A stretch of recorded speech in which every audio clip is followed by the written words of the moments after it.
Well, this is good news to be compliant and to have the best grade, if I may call it that way, delivered by the Global Forum of the OECD.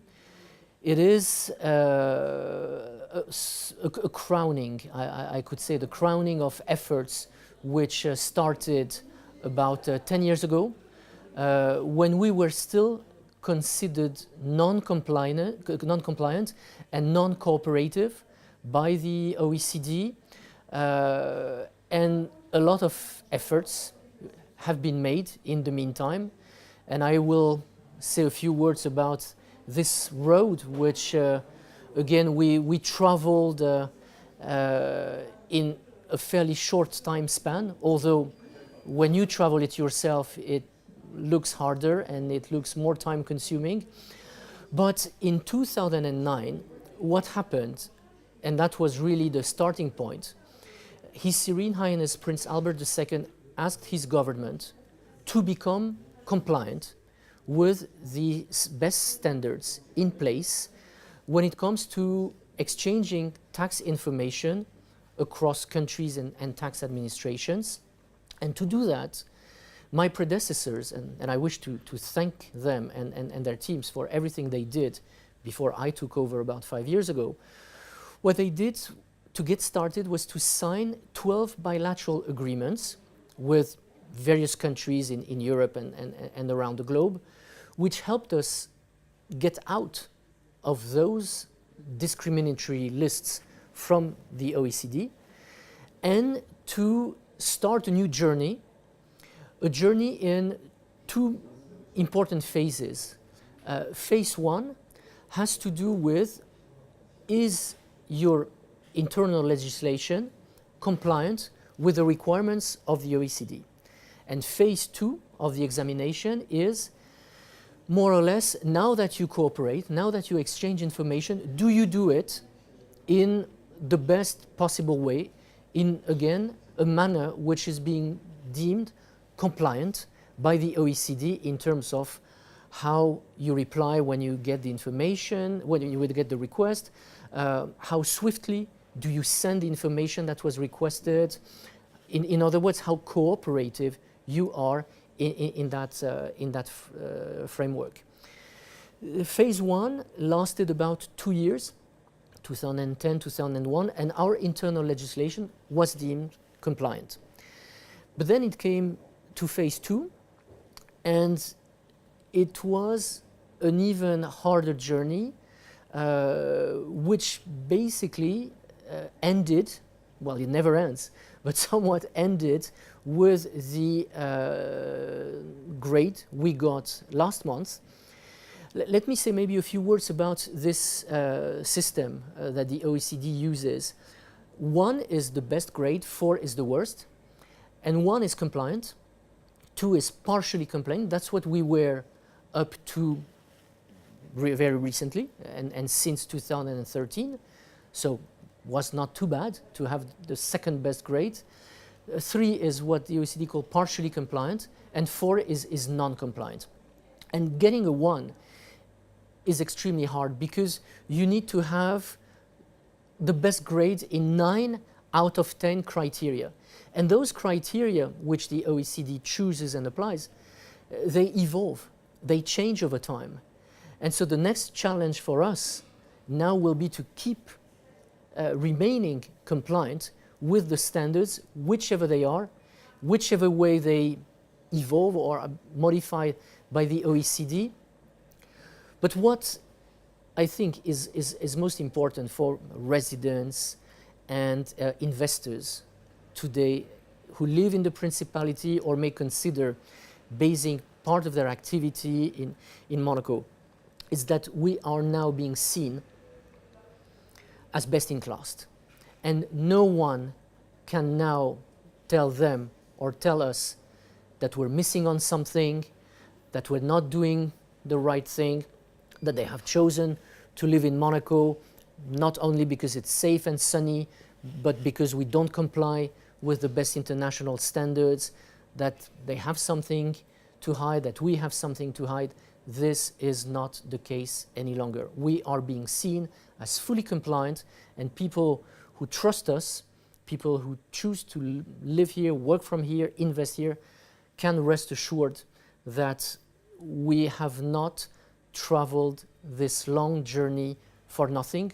We've done it for our sovereign who asked us to do that.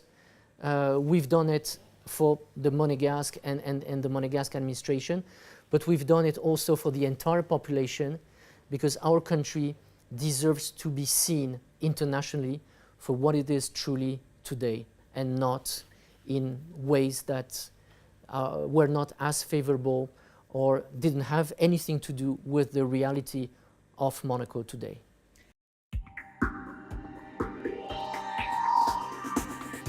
I spoke a lot about the OECD, but we should not forget that since 2012, we also got in negotiation with the European Union to sign a protocol with the 28 member states, which comes as a successor to the one which was signed in the early 2000s, tax directive, which the European Union always viewed as transitory. And alongside what we did with the OECD, we managed to come up with a new agreement, a protocol with the European Union, which I was well, happy and proud to initial in this very building, together with the European Tax Commissioner Moscovici in February 2016. And His Excellency, our Ministre d'État H.S.H, subsequently signed it in Brussels together with Commissaire Moscovici in July of that same year, 2016. That helped us in the eyes of the European Union as it was embarking upon a new challenge, now that more or less the tax evasion for private persons had been tackled, both at OECD level and EU level. The new challenge being tax evasion at the level of corporations, and most importantly, large corporations. So there is a new protocol known as an acronym BEPS, Base Erosion and Profit Shifting, which many countries around the globe, including the Principality, have agreed to comply with and to implement. So there is a set of 16 measures, and you don't have to implement them all, but there are some which are compulsory, and those are the ones you are being judged against, whether you implement them or not. You dedicate enough time and efforts to do so, or you're being deemed non-compliant. Well, why is this new fight against tax evasion so important? It is because, as you know, large corporations sometimes tend to pay taxes in countries other than the ones they operate, countries other than the ones where they hire and many people and have their activities. And it is not fair, or at least it is viewed as unfair by actually both the OECD and the European Union. Let me be clear, Monaco has never played this game. We have a corporate taxation system in place that all companies comply with. Of course, it may depend whether you have 100% of your turnover realized, achieved in the Principality, or whether you have part of it abroad, in which case you're being taxed. In other cases, you may be tax exempt. But in no way Monaco has ever said, I want to compete internationally by implementing unfair tax practices on the corporate front. And so this is what is now being recognized in a very favorable way by the European Union, because when they came up in December of last year with a blacklist of 17 countries and another list of countries which they deemed, well, I would say not fully compliant yet, countries which still have to implement some additional measures to be compliant. Monaco obviously wasn't on the blacklist, and we were not even on the other one, unlike other third-party states to the European Union or other large countries around the globe which were on that list. Why?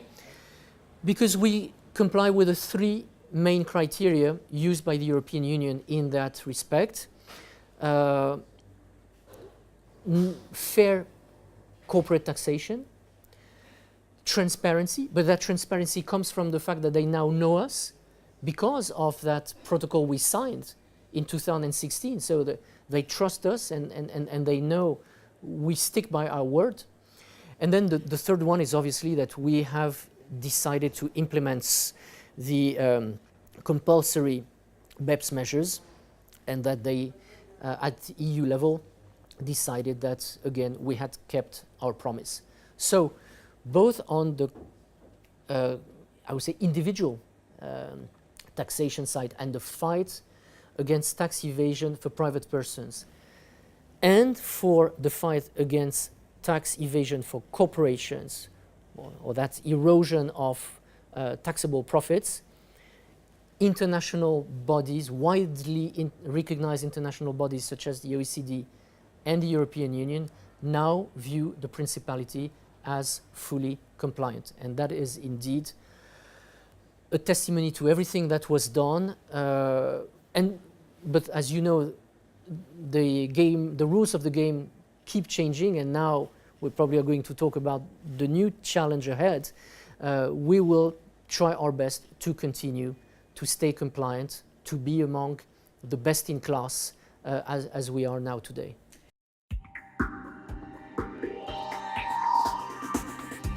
We are ready. It's the first time we exchange information in a digital way. And so it means a lot. There are a lot of challenges, and I will address them in a few minutes. But again, to put things in perspective, one has to realize that the multilateral convention of the OECD, which we signed about, 4 years ago, already dealt with automatic exchange of information. It had a provision in that convention which already then said the next step will be automatic exchange of information. But it didn't really say how, when, and all the prerequisites in terms of confidentiality, in terms of digital security and safety, which were needed to comply with this new standard. So at the Global Forum in Berlin in 2014, another important convention, another multilateral convention, was signed by many countries, and Monaco indeed also was part of that effort, whereby we said, look, not only are we going to do it, but now we know how and when. Some countries started collecting information as early as 2016 in order to exchange the information in 2017. We said, look, we're small, we don't have the same resources, human and technical resources as large countries, so we won't be ready.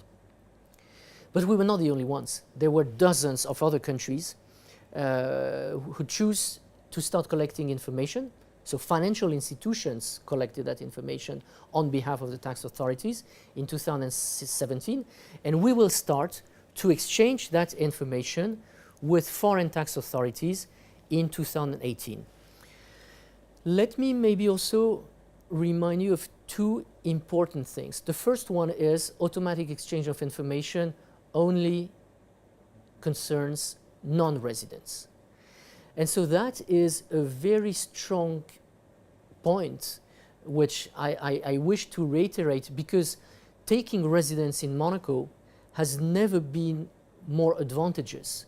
The fact that you live in Monaco means that information on the money you may have deposited elsewhere, that we will know.